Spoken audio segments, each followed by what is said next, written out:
Vamos a tomar contacto a esta hora con el académico del Departamento de Ciencias Sociales de la Pontificia Universidad Católica del Perú, doctor en Ciencia Política de Notre Dame y experto además en protestas, movilizaciones sociales y sociedad civil de América Latina, Omar Coronel. ¿Cómo está, profesor? ¿Qué tal? Muy buenos días. Muchas gracias por estar conectado a esta hora desde el Perú, donde además son 2 horas menos, para efectivamente conversar sobre el tránsito que ha tenido la crisis política y hoy crisis social, no sé si lo podemos llamar así, en Perú durante todo este tiempo. Vamos a tratar de entender además, porque existen distintas versiones, distintos énfasis, ¿no es cierto? Desde el énfasis que se ha dado desde el gobierno a pedir manifestaciones pacíficas, por otro lado una sociedad que está viendo cómo la represión policial empieza a crecer también, se vuelve un escenario mucho más violento la zona de las protestas, además de los 50 fallecidos ya a estas alturas en un mes de movilizaciones. Para entender lo que está pasando en Perú, ¿qué nos puede decir usted? Sí, lo que tenemos es un cúmulo de múltiples demandas, ¿no? Digamos, la situación estalla luego del autogolpe del presidente Castillo, ¿no? Y la toma de poder de Dina Boluarte. El primer, digamos, motivador de esta situación ha sido la percepción que ha tenido la población de que Dina Boluarte está cogobernando con el Congreso, es la institución, digamos, más rechazada del país, tiene 9% de aprobación.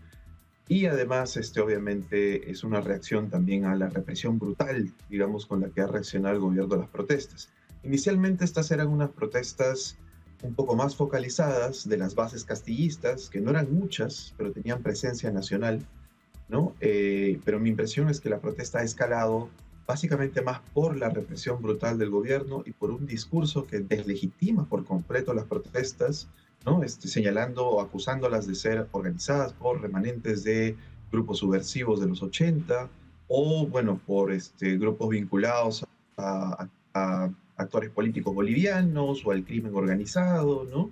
Cada semana, digamos, el gobierno nos presenta alternativas distintas de quienes estarían organizando la protesta, cuando más bien la protesta es en general multiplicidad de actores sociales, ¿no? Que están últimamente, creo yo, reaccionando a un gobierno que siente que ha traicionado el voto popular en el sentido de que ideológicamente ha virado, ¿no?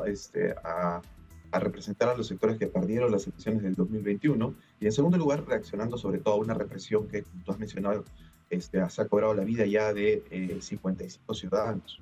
Sí, hablemos de los actores que forman parte entonces de la protesta.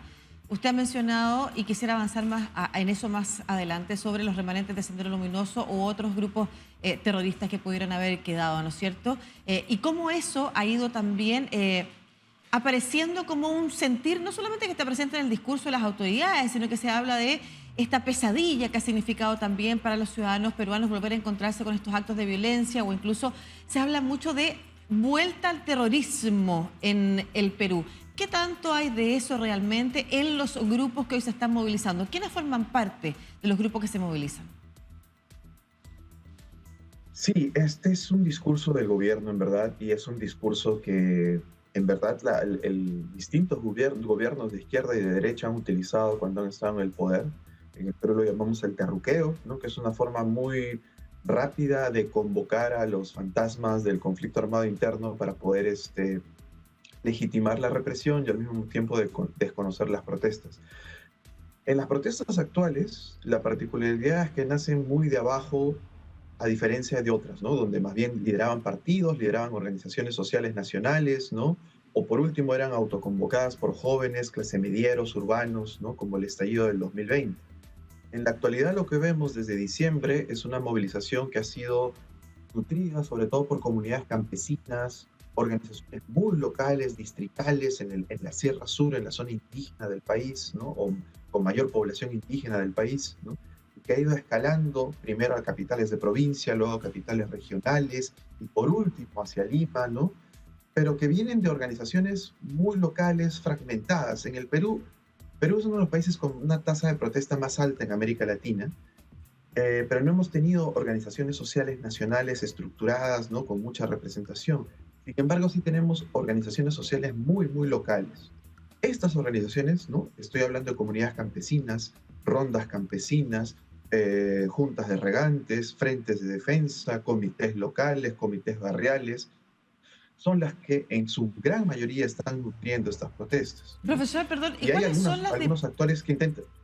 No, por favor, Sí, termine la idea y cuéntenos también, ¿y cuáles son las demandas? Porque algo que conversábamos la semana pasada con un exministro peruano, con Juan Cheput, decía, el problema del inorgánico es que el gobierno no puede tener con quién dialogar. Y yo decía, pero ¿cómo es posible que no haya un diagnóstico, al menos de qué es lo que molesta, más allá de las peticiones de asamblea constituyente, unos grupos de la emisión de Dina Boluarte de una manera más extensa? ¿Qué es lo que demandan estos distintos grupos? Más allá de que no pueda haber un líder que los represente en una mesa, como pensando en la posibilidad de que el gobierno pueda avanzar realmente en acciones que disminuyan el malestar.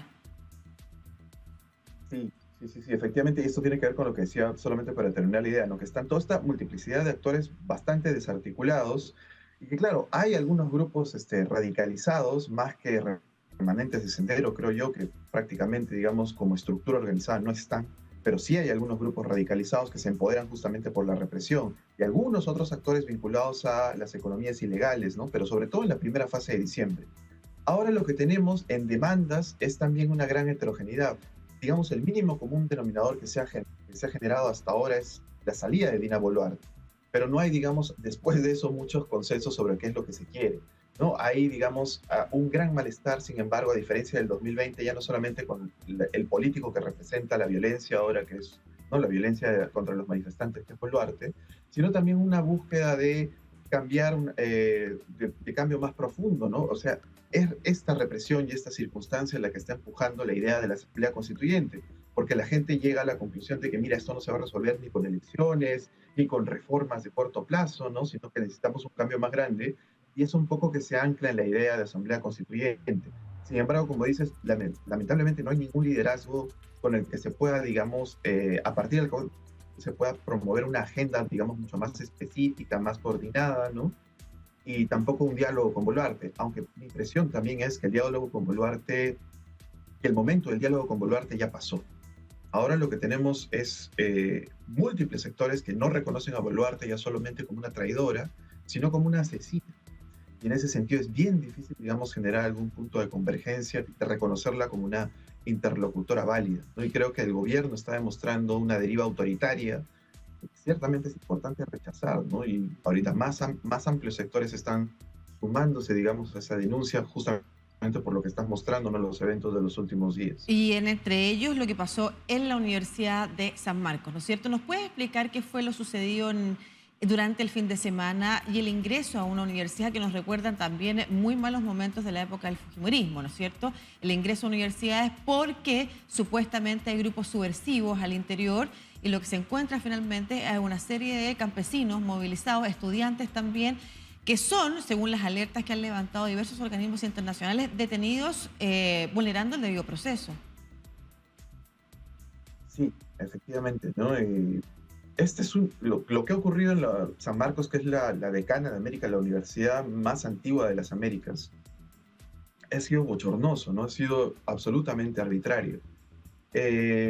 Para la marcha llamada La Toma de Lima, que fue el jueves pasado, han llegado múltiples delegaciones de distintas partes del país a hacerse escuchar, ¿no? Más o menos con la lógica, mira, si tenemos 55 fallecidos fuera de Lima, y las protestas son inmensas, nutridas, masivas, en el resto del Perú, sobre todo en el sur, pero no nos hacen caso, es importante ir hasta Lima, ¿no? Se ha repetido mucho la idea que había en el 2000 cuando fueron las protestas contra Alberto Fujimori, ¿no? Hay que ir a Lima y hacer una especie de marcha de los cuatro suyos, que se llama una marcha de convocatoria nacional, ¿no? Y muchas de estas delegaciones no tenían dónde pernoctar, dónde estar durante estas manifestaciones y lo que sigue. Y la Universidad de San Marcos, digamos, abrió sus puertas, ¿no? Luego de una tensión, la rectora en verdad no quería hacerlo. La rectora, digamos, pertenece a la coalición de poder político donde está Dina Boluarte, ¿no? Y ordenó, digamos, un desalojo para el día de anteayer, ¿no?, al mediodía. Y sin embargo, inclusive los desalojos tienen, digamos, sus Claro, procedimientos estamos viendo en legales, o imágenes digamos, ¿no? lo que pasó el fin de semana, la tanqueta entrando a la fuerza, rompiendo rejas efectivamente en la universidad. Sí, fue arbitrario, no hubo presencia de fiscales, no hubo presencia de abogados, lo que encontraron fueron campesinos puneños, ¿no?, dirigentes sociales puneños, delegados, y estudiantes que no solamente eran de San Marcos, sino de otras universidades, que estaban yendo para justamente apoyar a los manifestantes, brindando comida, apoyo con algunos elementos de salud, ¿no? Se detuvo hasta donde recuerdo 196 ciudadanos. De una manera arbitraria, no se les dejaba hablar con sus propios abogados, no había traductores de quechua ni de aymara en las dependencias policiales.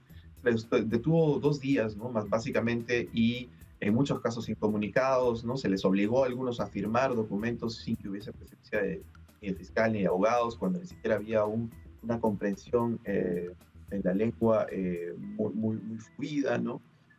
Entonces, esto ha sido un atropello a todas luces. Ahora la rectora que pidió el desalojo está un poco retrocediendo y diciendo que ella no había pedido una cosa de este tipo, una cosa de esta naturaleza, ¿no? Sí, aunque se han filtrado los documentos en los que ella autoriza o solicita efectivamente el desalojo. Vamos a estar conversando con la Coordinadora Nacional de Derechos Humanos del Perú efectivamente sobre lo que sucedió en este caso y a qué le tiene que poner ojo el Estado peruano también precisamente para no caer en aquellas prácticas que han terminado condenando al Estado del Perú por parte de los tribunales internacionales, ¿no es cierto? En particular la Corte Interamericana de Derechos Humanos, por ejemplo. Pero en particular le quiero consultar a usted, además, como investigador y experto en materia de movilizaciones y de protesta social. Si el gobierno, el Congreso al mismo tiempo, o sea, no solamente el gobierno de Dina Boluarte, también el Congreso no reaccionan o no encuentran una manera de efectivamente hacer que estas protestas disminuyan, ¿dónde puede continuar? ¿Hacia dónde? ¿Cuál es el camino que van a tomar? ¿Que podrían tomar? Sí, mi impresión es si es que la protesta no llega a ser más organizada, porque también es justamente porque no hay un liderazgo ni una estructura muy grande, es muy desorganizada, es muy fragmentada. En Lima se continúa dividiendo, ¿no? Si la protesta no se organiza y no se vuelve masiva, yo creo que no va a ser una presión suficiente para que Dina Boluarte decida no renunciar, un cambio en la mesa directiva del Congreso y tengamos una transición más, digamos, moderada hacia las elecciones que deberían ser este año, ¿no? Si eso no ocurre, lo que yo veo, y pareciera que el gobierno está dispuesto a cruzar todas las fronteras hacia el autoritarismo para mantenerse en el poder, lo que yo veo es que vamos a tener un conflicto ondulante, ¿no? De crecidas y decrecidas, ¿no? Pero permanente hasta la válvula de escape electoral. No sé, yo no veo a la población, digamos, desistiendo. Probablemente en algunos momentos y en algunos focos baje, pero yo veo, digamos, una permanente confrontación que se va a resolver, entre comillas, en las elecciones, que justamente por estas circunstancias, con la herida abierta de casi 60 fallecidos, ¿no? Yo creo que va a ser una competencia de radicalismo. Y eso justamente ayuda a erosionar aún más, ¿no? La que ya ha dejado de ser solamente una democracia débil para pasar al claroscuro autoritario. Y ahí solo para cerrar, profesor, usted ha señalado que no existen realmente estructuras organizadas o de remanentes del Sendero Luminoso que pudieran estar aquí operando. Cuando el gobierno habla y cuestiona las manifestaciones respecto de quién las financia, y lo ha dicho literal Dina Boluarte, ¿quién les paga el alimento a su familia? ¿Por qué no están con su familia? ¿Cómo están siendo financiados? ¿Cuál es la respuesta? Lo que se ha visto, digamos, en videos casi todos estos últimos 10 días, ¿no? Que los campesinos han tenido que mostrar cómo se financian y cómo se financian todas las movilizaciones en estos últimos 22 años. Es el autofinanciamiento, sobre todo en las comunidades que hacen colectas, ¿no? Y esto siempre había ocurrido, pero ahora lo han tenido que mostrar en videos, decenas de videos, por no decir cientos, que han tratado de mostrarle de una forma un poco dramática, ¿no? Al Perú y en particular a Lima, ¿no? Porque es en Lima, digamos, donde hay un poco más de rechazo a la protesta y apoyo a Boluarte, ¿no? Que no son, pues, ¿no? Estos otros espacios que sí hay líderes radicales, sí hay algunos líderes vinculados a Sendero Luminoso, pero no están organizados en una estructura que comanda la protesta.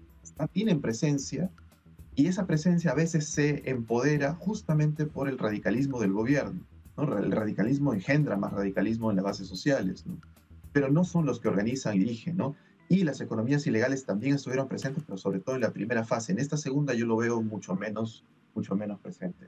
Perfecto, muchas gracias, profesor Omar Coronel, profesor de Ciencia Política de la Universidad Católica de Valparaíso, más doctor en Ciencia Política de la Universidad de Notre Dame y experto en movimientos sociales, protestas y sociedad civil en América Latina. Muchas gracias por este contacto con DNews para toda Latinoamérica, explicar lo que está pasando y sobre todo disipar algunas de las dudas que surgen a partir de los discursos que se intentan instalar, ¿no es cierto?, de lado y lado, respecto de que las manifestaciones no serían legítimas, de que esto se produce y que la represión policial está justificada porque hay elementos terroristas levantando, como usted señala, esos fantasmas que son tan típicos, tan propios y tan sentidos en la ciudadanía peruana, pero a los que se recurre cada vez que hay movilizaciones sociales de parte tanto de gobiernos como de izquierda como de derecha. Muchas gracias. Que esté muy bien, profesor. Gracias también. Buenos días.